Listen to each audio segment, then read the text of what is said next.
Одно из главных событий в стране все ближе. До 9 мая остается день. Программа ожидается насыщенная. Напомню, телеканал «Юрган» будет вести для вас трансляцию в сети интернет на протяжении всего дня. Начиная с литургии в соборе и возложения цветов и заканчивая праздничным салютом. Впрочем, и сам эфир телеканала в этот день будет создавать торжественное настроение. Виктория Денисова подробнее. В этом году стать свидетелем праздничных событий сможет каждый, не выходя из дома. Впервые «Юрган» будет вести трансляцию 9 мая с утра до позднего вечера, когда столицу Коми озарит последний залп салюта. Все это в сети интернет. Все мероприятия с 8:45 до 22:30 будут транслироваться в онлайн-формате. Это будет некая такая репортажная съемка. Будет работать несколько оперативных групп, операторских групп, которые будут снимать то, что будет происходить в городе. Но многие знаковые места пойдут и в прямой эфир. Стартует трансляция 9 мая в Свято-Стефановском кафедральном соборе. Литию по погибшим в годы Великой Отечественной начнут ранним утром, после чего действие перенесется к одному из главных сыктывкарских символов минувшей войны – мемориальному комплексу «Вечная слава». Возлагать цветы, а вместе с тем и чтить память павших воинов здесь будут первые лица региона. В прямом эфире на телеканале «Юрган». Сильнее всех пандемия затронула людей старшего поколения и, конечно, ветеранов. Для них и по сей день действует режим самоизоляции, а потому возможность отметить этот день, как это было в прошлые годы, сегодня участников и детей войны не представляется возможным. Именно для них мы стараемся передать атмосферу праздника через экран. В Сыктывкаре проходили шествия, парады, и ветеранов вывозили на этот парад. Сейчас таких парадов, конечно, не проводится. Они будут наблюдать парад 45-го года в эфире телеканала «Юрган». Будут наблюдать за парадом, который будет проходить в Москве. Но то, что будет происходить в интернете, оно посвящено не только ветеранам, оно посвящено всем жителям города Сыктывкара, нашей республики. Я полагаю, что это будет очень интересное, захватывающее действие, которое придет по сердцу всем нашим телезрителям.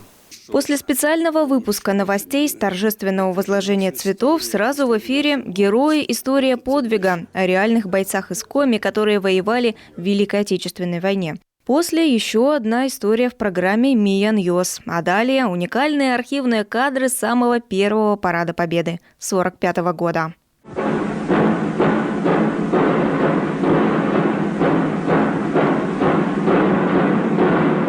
А после череда документальных фильмов об автомобилях Второй мировой, маршале Рокоссовском. Выйдут в эфир и фильмы, без которых 9 мая уже и не представляется. Аты-баты шли солдаты, аты-баты на войну. Так нам бы кралю, нам бы кралю.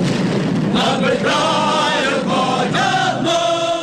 Кинокартины о войне, ставшие легендарными, «Юрган» будет показывать в течение всего дня. Аты-баты шли солдаты, «Молодая гвардия», «Днепровский рубеж» и «Ты увидишь небо», «Здесь твой фронт», «Чаклун» и «Румба». В 3 часа дня «Бессмертный полк онлайн». Как и в прошлом году, мы не можем выйти с фото наших дедов и прадедов и пройти колонной по улицам, но мы все так же можем отдать им дань памяти. На протяжении часа в эфире «Юргана» тысячи фотографий тех, кто стоял за нашу родину, порой ценой своей жизни. Моя мама рассказывала, что дедушка Толя не любил говорить о войне. Было страшно, но мысль о родных и близких согревала его и придавала сил. Мой прапрадедушка Филиппов Александр Михайлович ушел на фронт в 1941 году добровольцем. Был политруком 32-й стрелковой бригады. У прадеда более 10 медалей. Я помню, я горжусь великим подвигом всего нашего народа.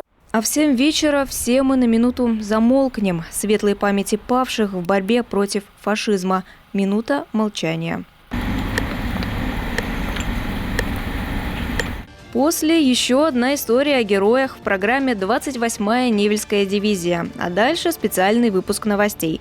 Обо всем, что происходит в этот день в уголках Коми, будь то Сыктывкар, Воркута, Ухта, Вуктыл или Печора, и даже Москва и Санкт-Петербург. Неважно, где сегодня живут уроженцы Коми, важно то, что в этот день они помнят о своих предках, которые ковали мир ценой своей жизни. Будут в эфире и сами герои, те немногие, что еще с нами. Мы заранее встретились с ними накануне Дня Победы. Их история из первых уст. После новостей снова кино, щемящие кадры и до боли знакомые истории, которые мы готовы пересматривать снова и снова. Ну что, надумал? А что тут думать? В общем, все справляются. А дальше что, если подмены не будет?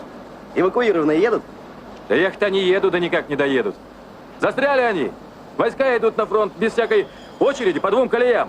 Еще один специальный выпуск новостей выйдет в эфир в 22:00, когда над столицей Коми озарится салют. 269 залпов взмоют в небо на 250 метров.